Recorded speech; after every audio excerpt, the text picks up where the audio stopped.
उपाय आपको प्रदोष के बताए जाते हैं, उस हिसाब से आप करो कि शुक्ल पक्ष की प्रदोष है तो लक्ष्मी का कोई उपाय करना है तो हमें शुक्ल पक्ष की प्रदोष पे करना है। अगर हमें बीमारी से निपटने का कोई इलाज करना है या कोई उपाय करना है तो उसको कृष्ण पक्ष की प्रदोष पर करना है। मान लो अगर कहीं आप कोई नौकरी के लिए अप्लाई कर रहे हो तो जैसा माता उमा ने प्रदोष काल में, प्रदोष के समय पर, प्रदोष काल के अंतर्गत बेलपत्री का स्मरण किया है, वो बेलपत्र का स्मरण अगर संसार का मनुष्य कर लेता है तो महाराज ब्रह्मवृत्ता पुराण कहती है कि उस जीव का ऐसा कोई कार्य नहीं जो सफल नहीं हो। महाराज मेरा निवेदन रहेगा, किसी एग्जाम में आप बैठ रहे हो, इंटरव्यू के लिए जा रहे हो, किसी कार्य के लिए जा रहे हो, नौकरी नहीं लग रही, सर्विस नहीं लग रही, तो महाराज तांबे के कलश में 11 बेलपत्र को रखा जाए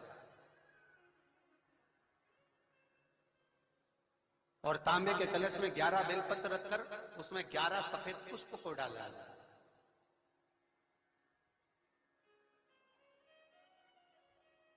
लाल चंदन घिसकर कटोरी में लेकर जाइए।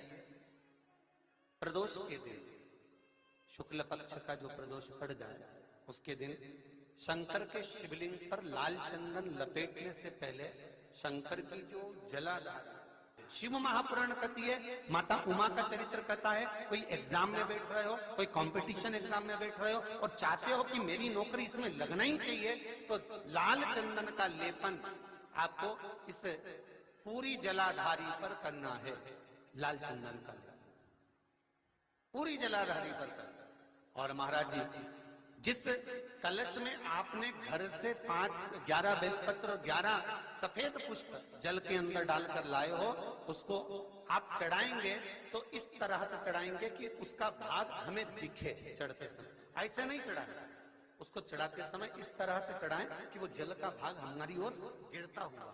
महाराज जब आप वो समर्पित कर दें, बेलपत्र पुष्प आदि सभी चीजें, उस चंदन का एक थोड़ा सा भाग पूरी जलाधारी पर हाथ फेर कर अपने दरवाजे पर आते आते उसका स्पर्श कर दें। जिस दरवाजे से आप एग्जाम देने के लिए जाओगे, जिस घर से आप जाओगे, अपने घर के किसी भी दरवाजे पर उसका हाथ लगा दें या कोई स्थान को छू लें।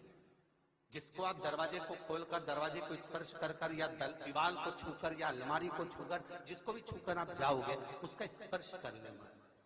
फिर आपको कुछ नहीं करना है, उमा और महेश ही सब कुछ करेंगे जो उनको करना है, सब साथ में। कहा कि जब धन कम हो, संपदा कम हो, व्यापार नहीं चल रहा हो, बहुत कष्ट, बहुत तकलीफ की जिंदगी निकल रही है,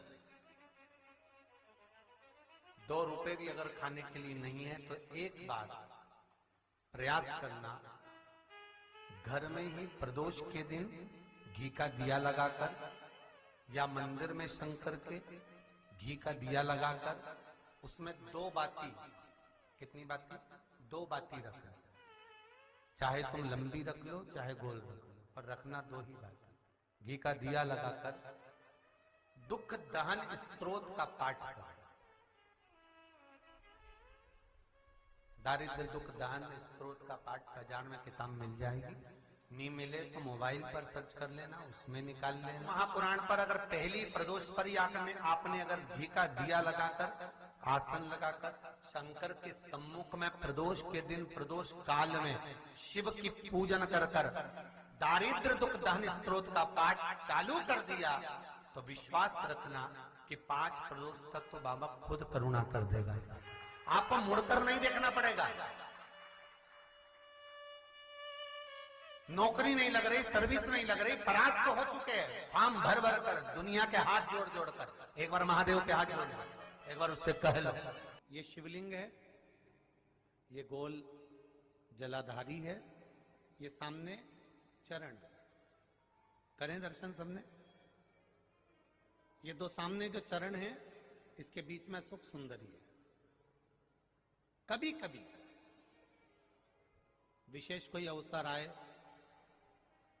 सोमवार की अष्टमी पड़ जाए या कोई विशेष प्रदोष का दिन पड़ जाए और आपको लग रहा हो कि मेरा महादेव को मैं जल चढ़ाते चढ़ाते इतना समय हो गया, मेरा महादेव नहीं सुन रहा, तब कभी कभी ऐसा मन में आए कि क्यों नहीं सुन रहा, तब लोटा भरकर जब जल लेकर जाओ, गणेश जी को चढ़ाया, अशोक सुंदरी को चढ़ाया, षडानंद कार्तिकेय को चढ़ाया, माँ जगत जननी जगदम्बा माँ पार्वती को चढ़ाया। वही जल ले जाकर बेलपत्री के वृक्ष पर चढ़ाया। शिव जी को अर्पण नहीं कर पाए। और सरल भाषा में समझ लो इसको, किसी किसी माता को आपने देखा होगा, किसी किसी व्यक्ति को आपने देखा होगा कि वो शिव मंदिर में जाता है, शिव जी को भले जल नहीं चढ़ाता, पर शंकर भगवान के मंदिर में जाकर इतनी सफाई कर देता है, जहां शंकर भगवान का कहीं बेलपत्र वगैरह पड़ा हुआ है उसको उठाएगा, बीनेगा, फिर यहाँ से धोएगा, श्रृंगार करेगा, यहाँ से साफ करेगा, साफ करके जो पानी जा रहा है वहां साफ करेगा, साफ करके एकदम क्लीन करके फिर शंकर भगवान को पोंछ कर स्नान कराकर जल चढ़ाकर फिर उनका श्रृंगार करता रहता है। कभी कभी आपके साथ में भी ऐसा हुआ होगा, आपने भी करा होगा, ऐसा नहीं कि नहीं करा।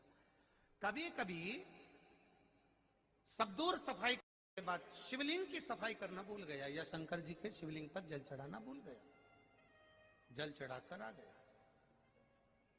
अब आ तो गया, पर चिंता देवादिदेव महादेव को लग गई। मेरा था, भक्त था, उपास करता था, शिवरात्रि का व्रत करता था, पशुपति व्रत करता था, सोमवार सावन के करता था, 16 सोमवार करता था, और आज इसको ना जाने क्या हो गया कि ये मेरे ऊपर जल ना चढ़ाकर सब दूर जल चढ़ाकर चले गया।